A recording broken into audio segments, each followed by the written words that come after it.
Բարև ձեզ, Վարշավայից իր աշխատանքն է շարունակում ՎՏ Հայաստան Նյուզը։ Հայաստանում եւ նրա սահմաններից դուրս իրավիճակը վերլուծում եւ ներկայացնում ենք եվրոպական տեսանկյունից։ Տաղավարում աշխատում է Ռազմիկ Մարտիրոսյանը։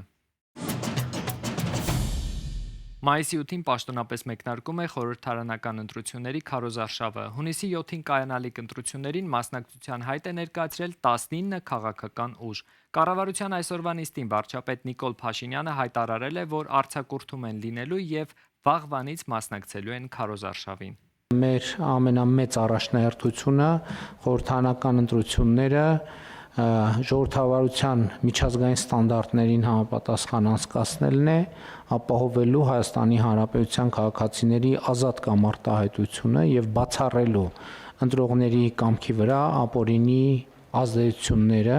Նիկոլ Փաշինյանը չի մեկնի Մոսկվա մասնակցելու մայիսի 9-ին կայանալիք շքերթին։ Ըստ Փաշինյանի որոշումը պայմանավորված է նախընտրական քարոզարշավով։ Ռուսաստանի Դաշնություն կատարած իմ այցի ընթացքում ապրիլին Ռուսաստանի նախագահին տեղեկացրել են, որ քարոզարշավ բերումով չեմ կարողանա մասնակցել մայիսի 9-ի միջոցառումներին եւ արդեն հայտարարել ենք, որ քարոզարշավի ենք եւ մասնակցելու ենք քարոզարշավի։ Առաջին անգամ Հայաստանը ժամանել միջազգային քրեական դատարանի նախագահ Տոմոկո Ականեն։ Երևանյան երկխոսություն համաժողովին մասնակցելու համար Հայաստան ժամանած Տոմոկո Ականեն հանդիպել է գլխավոր դատախազ Աննա Վարդապետյանի հետ։ Կողմերը հանդիպման ժամանակ կարևորել են երկկողմ համագործակցության զարգացումը եւ ինստիտուցիոնալ գործընկերության ամրապնդումը, հատկապես միջազգային հանցագործությունների քննության ոլորտում դատախազների կարողությունների զարգացման համատեքստում։ Տոմոկո Ականեն հանդիպել է նաև արտգործնախարար Արարատ Միրզոյանի հետ։ Հանդիպմանը մտքեր են փոխանակել Հայաստանի եւ միջազգային քրեական դատարանի միջև փոխգործակցության, միջազգային իրավունքի նորմերի պահպանմանն ու օրենքի գերակայության ապահովմանն ուղղված միջազգային ջանքերում ներգրավվածության հարցերի շուրջ։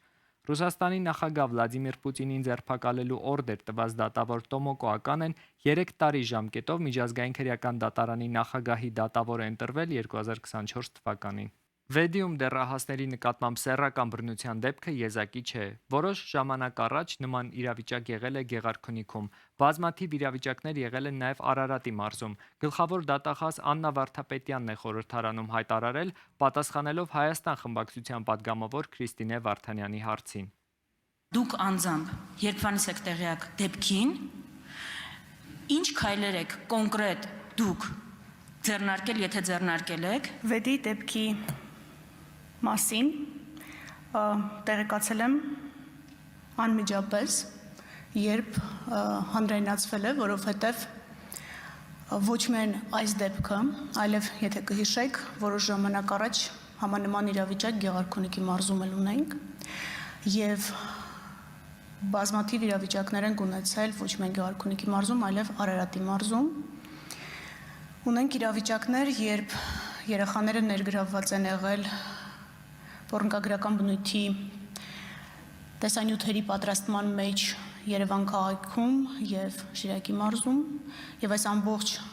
ցավալի քարտեզագրությունը միայն այս դեպքով չի, որ ինձ հայտնի է։ Ինչ տվեցին Հայաստանին եվրոպական միջոցառումների անցկացումը, ստորագրված փաստաթղթերն ու հռչակագրերը եւ ինչպես պետք է կապիտալիզացնել այդ ամենը։ Արդյոք Եվրոպայի հետ հարաբերությունների ներկայիս փուլը իշխանությունների հայտարարած բալանսավորված եւ բալանսավորման արտաքին քաղաքականության, թե արտաքին քաղաքական վեկտորի փոփոխության ցուցիչ է։ Թեմաների վերաբերյալ կզրուցենք քաղաքագետ Տիգրան Գրիգորյանի հետ։ Հայաստանում անցկացված վերջին գագաթնաժողովներն ու ստորագրված փաստաթղթերը ինչ ազդեցություն կունենան Հայաստան-Եվրամիություն հարաբերությունների եւ հատկապես Հայաստանի եվրաինտեգրման հեռանկարի վրա ձեր դիտարկմամբ։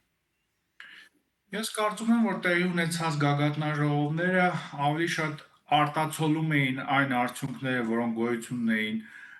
Հայաստանի ԵՄ երկկողմ օրակարգում, քան ինչ որ այլ ապագա գործընթացների մասին էին։ Այսինքն, եթե մենք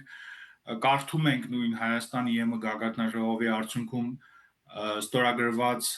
հայտարարությունը կամ ընդունված հայտարարությունը, մենք կտեսնենք, որ ինչ որ նորություն մեծ հաշվով այդտեղ չկար, մեծ հաշվով թվարկում էին այն գործընթացները եւ այն նաեւ ձեռքբերումները, որոնք կային երկկողմ օրակարգում, ընդհանուր առմամբ այն հանգամանքը, որ այս մասշտաբի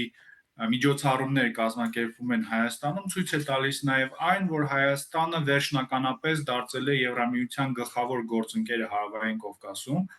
Կարծում եմ այս գործընթացին նպաստել է նաև Վրաստանում տեղի ունեցող զարգացումները, երբ մեծ հաշվով Վրաստանի կառավարությունը ընդունել է քաղաքականություն, որը այլևս չի ձգտում ունենալ ավելի սերտ հարաբերություններ Եվրամիության հետ եւ այդ առումով Հայաստանը Եվրամիության համար այս փուլում այլընտրանք չունի Հարավային Կովկասում, եթե նրանք ցանկանում են շարունակել ակտիվորեն ներգրաված լինել Հարավային Կովկասում տեղի ունեցող գործընթացներում, Հայաստանի հետ հարաբերությունները այդ առումով չափազանց կարևոր են։ Պարոն Գրիգորյան, արդյոք Եվրոպայի հետ հարաբերությունների ներկայիս փուլը Հայաստանի իշխանությունների հայտարարած բալանսավորված եւ բալանսավորման արտաքին քաղաքականության, թե արտաքին քաղաքական վեկտորի փոփոխության ցուցիչ է։ Չէ, կարծում եմ ով է խոսել արտաքին քաղաքական վեկտորի փոփոխության մասին։ Այս գործընթացում պետք է հասկանալ այն սահմանափակումները, որոնք գոյություն ունեն, եւ այդ սահմանափակումները առաջին հերթին պայմանավորված են Ռուսաստանից Հայաստանի կառուցվածքային կախվածությամբ, ի հեճուկս այն ճգնաժամի, որը գոյություն ունի քաղաքական եւ ռազմաքաղաքական մակարդակում Երևանի եւ Մոսկվայի միջեւ, այնուամենայնիվ մենք գիտենք, որ վերջի տարիների ընթացքում առևտրային հարաբերությունները բավականին լուրջ աճ են ապրել, եթե մենք հայտենք առևտրաշրջանառությունը, որը կար վերջին տարիներին մինչև 2022 թվականի թվերի հետ, մենք կտեսնենք, որ շատ մեծ աճ գոյություն ունի։ Ռուսաստանը դեռևս շարունակում է լուրջ լծակներ ունենալ, կառուցվածքային լծակներ ունենալ Հայաստանում, եւ քանի դեռ այս կառուցվածքային իրականությունը գոյություն ունի, կարծում եմ դժվար է խոսել արտաքին քաղաքական վեկտորի փոփոխության մասին եւ կարծում եմ այս ընկալումը կա ինչպես Բրյուսելում, այնպես էլ Հայաստանում։ Եթե կա այդպիսի ռազմավարություն, ի վերջո ընտրություն կատարել աշխարհաքաղաքական ամբողջովին խզել առնվազն քաղաքական մակարդակում հարաբերությունները Մոսկվայից, ապա դա շատ տարիների աշխատանք է պահանջում եւ նաեւ Հայաստանի կողմից լուրջ տնային աշխատանք է պահանջում, ինչը եւս ճիշտ ասած հարցականի տակ է արդյոք Հայաստանը ունի այդ կարողությունները այդ տիպի տնային աշխատանք կատարելու համար։ Այդ առումով այո, պետք է դիտարկել որպես դիվերսիֆիկացիայի քաղաքականության մաս, որպես Ռուսաստանից կախվածությունը նվազեցնելու քաղաքականության մաս, եւ այդ անկյան ներքո եթե դիտարկում ենք այս գործընթացները, Եվրամիության հետ հարաբերությունները միայն մի կոմպոնենտ են այս գործընթացի, որտեղ դիվերսիֆիկացիան ոչ միայն արևմտյան ուղղությամբ է տեղի ունենում, այլ նաև արևելյան, մասնավորապես այն հանգամանքը, որ Հնդկաստանը դարձել է Ռուսաստանի կողմից ինչ հնարավոր արձագանքների սպասել, թե քանի որ Նիկոլ Փաշինյանն այդպես էլ չի հստակեցնում, Հայաստանը Եվրամիությանը միանալու հայտ կներկայացնի, թե ոչ, սա հենց ռուսներին չգրգռելու համար է արվում։ Ես կարծում եմ հարաբերություններում չնայած Հայաստանի ԵՄ անդամակցության թեման հրապարակային մակարդակում գոյություն ունի, ռուսական կողմը ինչ որ մտահոգություններ է հայտնում, հայկական կողմը խոսում է ինչ որ մտադրությունների մասին, բայց բոլորը հասկանում են, որ կարճաժամկետ եւ միջնաժամկետ կտրվածքով այդպիսի օրակարգ պարզապես գոյություն չունի։ Ռուսաստանի հնարավոր կոշտ արձագանքը ավելի շատ կապված է հենց վերոնշյալ կառուցվածքային կախվածություններին, այսինքն եթե Հայաստանը քայլեր ձեռնարկի այդ կառուցվածքային կախվածությունը Ռուսաստանից նվազեցնելու, Ռուսաստանի ռազմավարական լծակները Հայաստանում վտանգելու համար, դրանից հետո միգուցե Ռուսաստանը ինչ որ ավելի կոշտ քայլերի դիմի եւ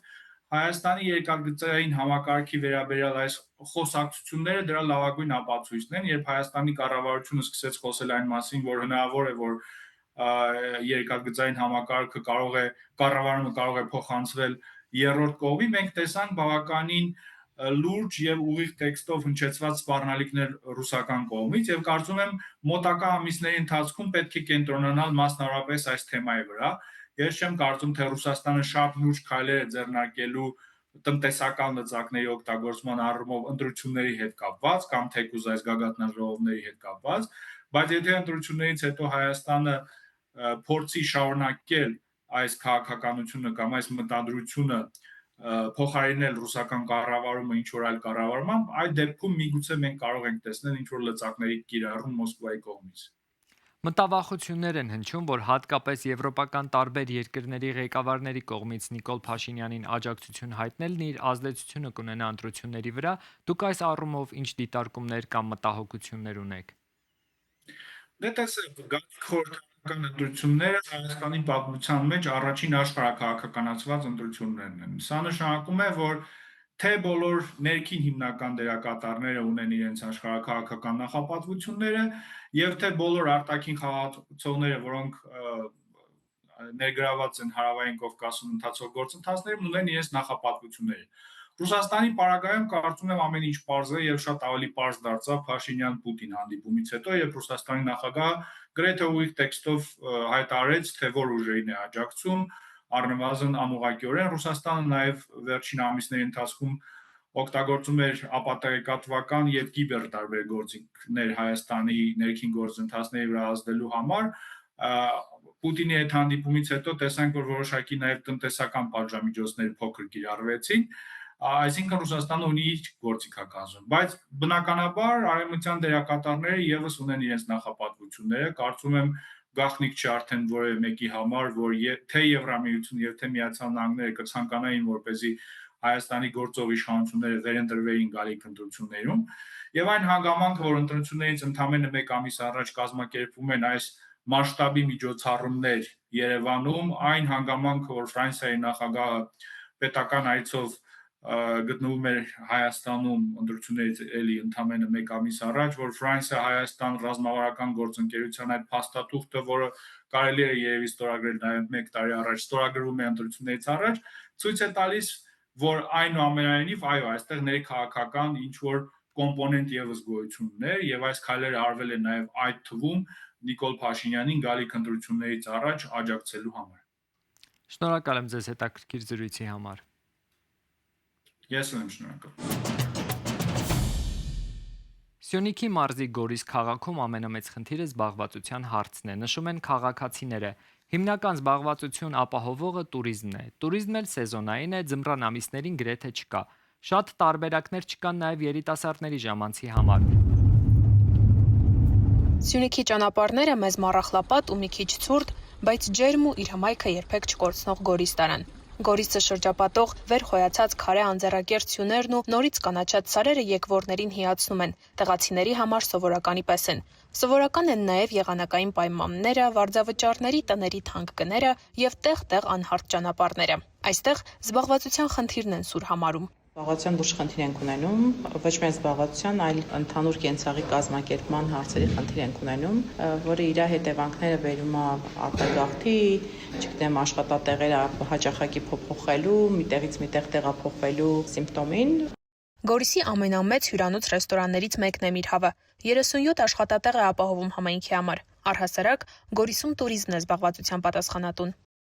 Ինքը խոցելի ոլորտ է, նախ առաջինը աշխարհաքաղաքական ցանկացած փոքր շարժից ինքը շատ խոցելի է դառնում, թռիչքների հետ կապված, երբ որ խնդիր է լինում, չեղարկումներ են սկսվում, Իրանի, Հայաստանի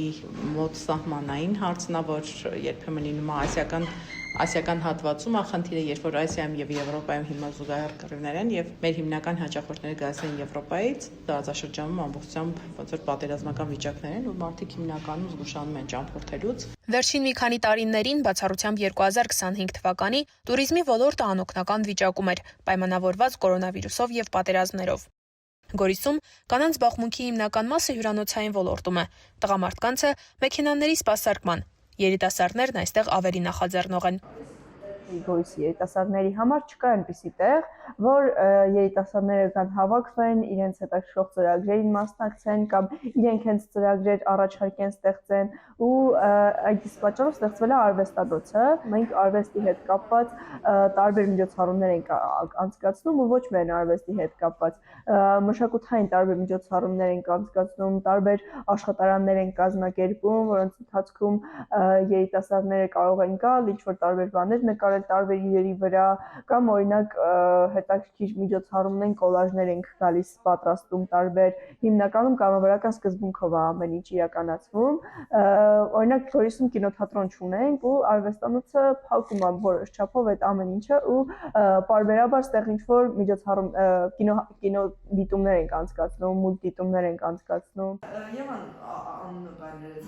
Միայն 2 հոգի են աշխատողները։ Ավելի մեծ աշխատանքային զբաղվածություն արվեստանոցն ապահովել դեռևս չի կարողանում։ Զբաղվածության խնդիրն է նաև պատճառը, որ երիտասարդները հաճախ լքում են Գորիսը։ Նրանցից շատերը գնում են Երևան սովորելու եւ հետ չեն վերադառնում Գորիս, ինչքան էլ ցանկությունը մեծ լինի։ Բայց ինչպես հեղինեն, այնպես էլ Անին իրենց ապագան Գորիսում են պատկերացնում։ Ես համալսարան ընդունվելիս այն միտումով եմ ընդունվել, որ պետք է հետագայում դառնամ հայոց լեզվի եւ գրականության ուսուցչուհի, բայց Գորիսում հայոց լեզվի եւ գրականության ուսուցչուհու թափուր պաշտոն կարծում եմ չկա այս պահին, որովհետեւ ուսուցիչները շատ են, բայց ամեն դեպքում հույսս չեմ կորցնում։ Մոտ 2 տարի աշխատել եմ մեքենայի ապահովագրության գրասենյակում դասերից հետո, ու ես իմ աշխատանքն էլ դժվարությամբ եմ գտել ու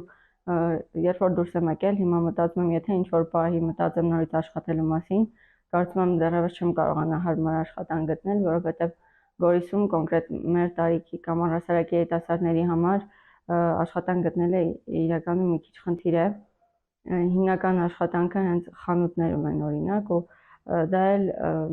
մարդուց է կախված, օրինակ ես չեմ ցանկանա իմ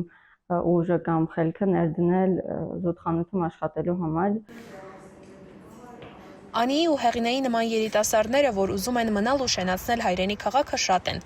Իսկ քարե սյուներով եւ կանաչ սարերով շրջապատված ճգնաղ Գորիսում հնարավորությունները շատ չեն, բայց գորիսցիները հիմնականում չեն բողոքում։ Դրականի մասին ավելի շատ են սիրում խոսել, իսկ դրականը Գորիսում, հավատացեք, ավելի շատ է։ Ասպրամ Ավանեսյան, ՎՏՀ Հայաստան News, Գորիս։ Լյուքսեմբուրգի մեծ դքսությունում անցկացվող Եվրոպայի խորհրդի մշակութային ուղիներ մասնակին լայնված համաձայնագրի կառավարման խորհրդի հանդիպմանը Հայաստանի հետ համագործակցության հուշագիր է ստորագրվել։ Ըստ հուշագրի մշակութային ուղիներ մասնակին լայնված համաձայնագրի խորհրդատվական 15-րդ ֆորումը եւ կառավարման խորհրդի ոչ պաշտոնական նիստը 2026 թվականի սեպտեմբերին կանցկացվեն Հայաստանում։ Խորհրդակցական համաժողովը, որպես Եվրոպայի խորհրդի մշակութային ուղիներ ծրագրի կարևորագույն իրադարձություն, համախմբելու է անդամ պետությունների շուրջ 300 ներկայացուցչի։ Այն կարևոր հարթակ է փորձի փոխանակման, մշակութային ժառանգության պահպանության եւ արժեվորման ոլորտում համատեղ ռազմավարությունների մշակման համար։ Այս թողարկման համար նախատեսել էինք այսքանը։ Հետևեք մեզ ՎՏՀ Հայաստան News-ի Facebook-յան եւ YouTube-յան հարթակներում, որպեսզի բաց չթողնեք օրվա կարևոր նորությունները։